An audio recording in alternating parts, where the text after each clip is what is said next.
नमस्कार दोस्तों। अभिज्ञान क्लासेस में मैं एक बार फिर आप सभी का हार्दिक स्वागत करती हूँ। आई होप सो आप बहुत अच्छे होंगे और अच्छे से रिवीजन कर रहे होंगे। तो चलिए बिना किसी देरी के आज का लेक्चर प्रारंभ करते हैं। प्रश्न नंबर 631, निम्नलिखित में से कौन अष्टछाप के कवि हैं? तो इसमें से सूरदास जी ये अष्टछाप के कवि रहे हैं। ऑप्शन नंबर सी आपका यहाँ सही हो जाता है। चलिए व्याख्या देख लेते हैं। सूरदास अष्टछाप के कवि हैं। आचार्य रामचंद्र शुक्ल अपने हिंदी साहित्य के इतिहास में कृष्ण भक्ति शाखा के अष्टछाप कवियों का जीवन क्रम उन्होंने इस प्रकार से दिया है। आइए देख लेते हैं। सबसे पहले आपके आते हैं कुंभन दास, जिनका जीवन काल 1468 से 1583 रहा है तथा इनका जन्म जमुनावती उत्तर प्रदेश में हुआ और इनके गुरु का नाम वल्लभाचार्य है।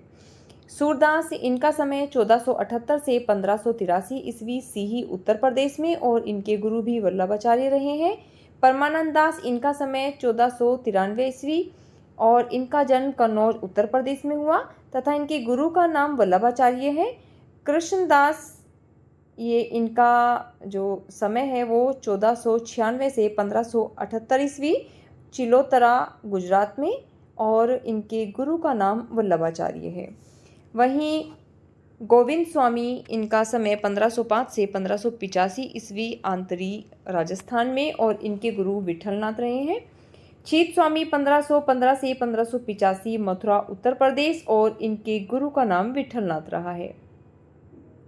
आगे चलते हैं। चतुर्भुज दास इनका समय 1530 से 1585 ईस्वी जमुनावती उत्तर प्रदेश और इनके गुरु का नाम विठलनाथ तथा नंददास इनका समय 1533 से 1583 ईस्वी रामपुर उत्तर प्रदेश और इनके गुरु का नाम विठलनाथ रहा है। चलिए नेक्स्ट प्रश्न देख लेते हैं। निम्नलिखित में से कौन सा कवि कृष्ण भक्ति धारा के कवियों में शामिल नहीं है? तो नाभादास ये कृष्ण भक्ति धारा के कवियों में शामिल नहीं रहे हैं क्योंकि राम भक्ति धारा से संबंधित रहे हैं। तो आपका ऑप्शन नंबर ए यहाँ सही हो जाता है।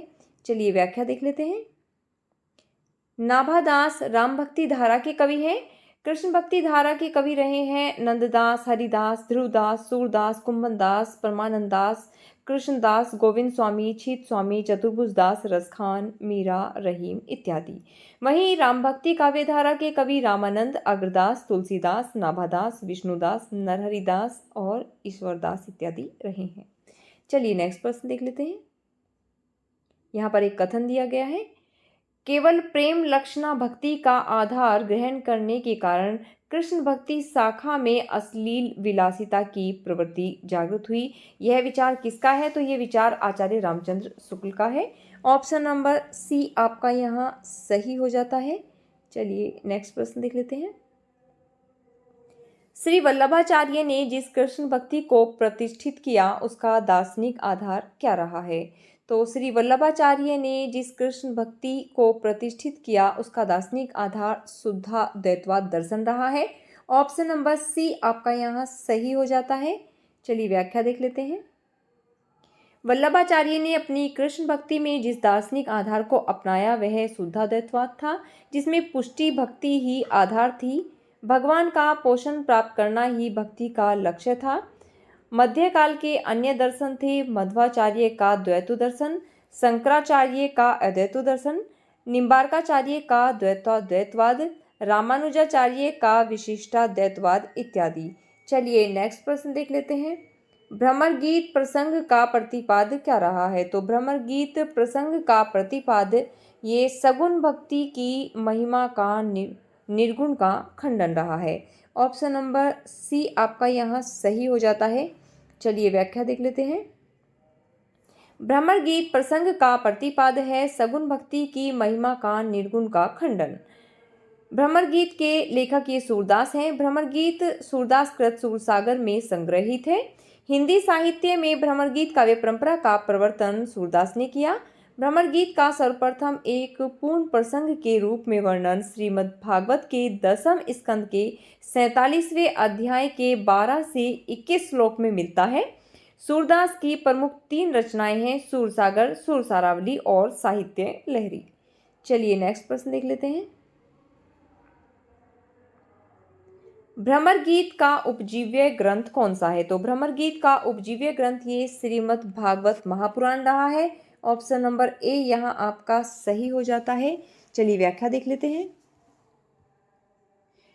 सूरदास ने सूरसागर में 3 भ्रमर गीतों की योजना की। भ्रमर गीत का सर्वप्रथम एक पूर्ण प्रसंग के रूप में वर्णन श्रीमद् भागवत की 10वें स्कंद के 47वें अध्याय के 12 से 21 श्लोक में मिलता है। हिंदी साहित्य में भ्रमर गीत परंपरा का प्रवर्तन सूरदास ने किया। चलिए आगे देख लेते हैं।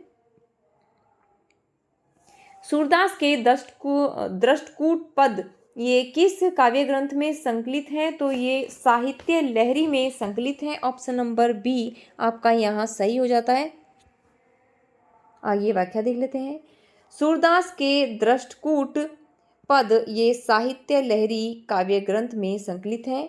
साहित्य लहरी में अलंकार और नायिका के भेदों के उदाहरण प्रस्तुत करने वाले 118 दृष्टिकूट पद हैं। सूरदास को वात्सल्य रस का सम्राट भी कहा जाता है। चलिए आगे देख लेते हैं।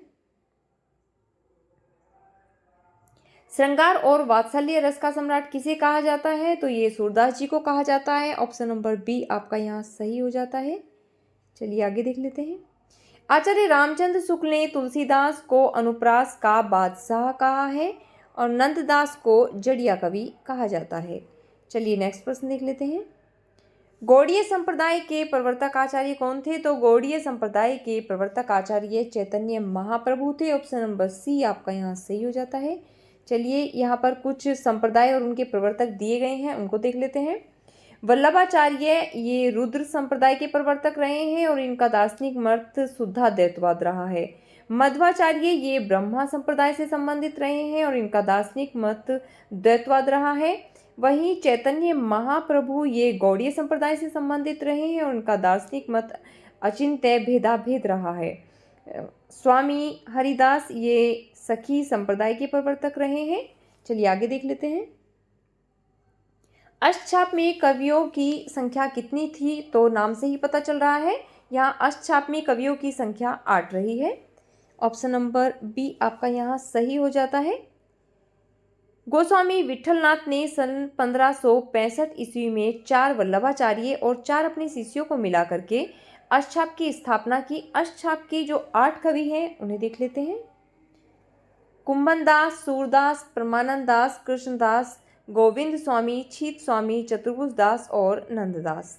ध्यातव्य है कि प्रथम 4 ये वल्लभाचार्य के तथा अंतिम 4 ये विठलनाथ जी के शिष्य रहे हैं।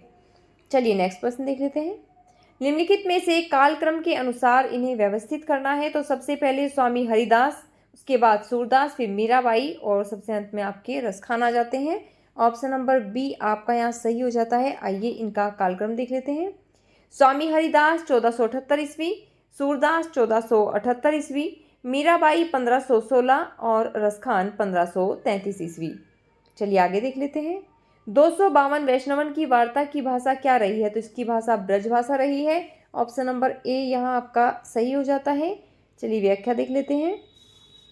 252 वैष्णवन की वार्ता की भाषा ब्रज भाषा है। इस वार्ता ग्रंथ के लेखक गोसाई गोकुलनाथ है।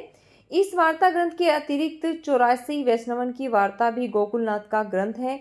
इन दोनों ग्रंथों का संबंध वल्लभ संप्रदाय से है। आगे देख लेते हैं। मीराबाई से संबंधित कौन सा कथन सही नहीं है? तो यहाँ पर सभी कथन सही दिए गए हैं, तो ये इसमें विकल्प जो है वो गलत दिए गए हैं। आइए जो मीराबाई के विषय में सही कथन है उनको देख लेते हैं। उन्होंने मुक्त भाव से सभी भक्ति संप्रदायों का प्रभाव ग्रहण किया, सही है। उन्होंने लोक जीवन में रची बसी भाषा का प्रयोग किया, आप सभी जानते हैं। अपने अधिकांश पदों में कृष्ण को बंसीधर, नंद नंदन, श्याम सुंदर, गोपाल आदि नामों से उन्होंने याद किया है, ये भी सही है। और उनकी भक्ति माधुर्य भाव की, ये भी हम सभी जानते हैं कि मीराबाई की जो भक्ति थी वो माधुर्य भाव की थी और तुलसीदास जी की दास्य भाव की रही है। चलिए आगे देख लेते हैं। ये भी आप सभी को ज्ञात होगा कि मीराबाई की जो भाषा थी वो राजस्थानी मिश्रित ब्रजभाषा रही है। ये आपने इनकी जो रचनाएं हैं उनकी पंक्तियों में भी देखा होगा, जैसे कि नरसिंह जी का मायरा, इस तरीके की है। उनकी पंक्ति अगर आपने पढ़ी होंगी तो पता लग जाता है कि इसमें राजस्थानी मिश्रित ब्रजभाषा है। चलिए आगे देख लेते हैं। सूर कवित सुनि कौन कवि जो नहीं सिर चालन करे। सूरदास के संबंध में यह प्रशस्ति कथन किसका है? तो ये प्रशस्ति कथन नाभादास जी का है। ऑप्शन नंबर डी आपका यहाँ सही हो जाता है।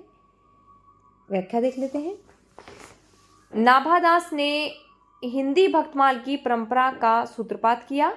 इनके गुरु का नाम अग्रदास था और नाभादास ने सन 1585 ईस्वी के आसपास ब्रजभाषा में भक्तमाल की रचना की। भक्तमाल में 200 कवियों की जीवन व्रत और उनकी भक्ति की महिमा सूचक बातों को 316 छप्पियों में लिखा गया है। अंतिम प्रश्न देख लेते हैं। निम्नलिखित में से विठलनाथ के शिष्य कौन रहे हैं? तो ये नंददास रहे हैं। ऑप्शन नंबर बी आपका यहाँ सही हो जाता है। चलिए व्याख्या देख लेते हैं। विठलनाथ के शिष्य नंददास हैं। इनके अन्य शिष्य हैं छीत स्वामी, गोविंद स्वामी, चतुर्भुज दास और कृष्णदास, कुंभन दास, सूरदास, परमानंद दास, ये वल्लभाचार्य के शिष्य हैं। इन सभी को अष्टछाप का कवि कहा जाता है। अष्टछाप की स्थापना 1565 ईस्वी में विठलनाथ ने की। यह वल्लभ संप्रदाय का साहित्यिक रूप है। तो चलिए दोस्तों, आज का लेक्चर यहीं समाप्त करते हैं और अगर आपको अच्छा लग रहा है तो इसे लाइक, शेयर और सब्सक्राइब कीजिएगा। Thanks for watching.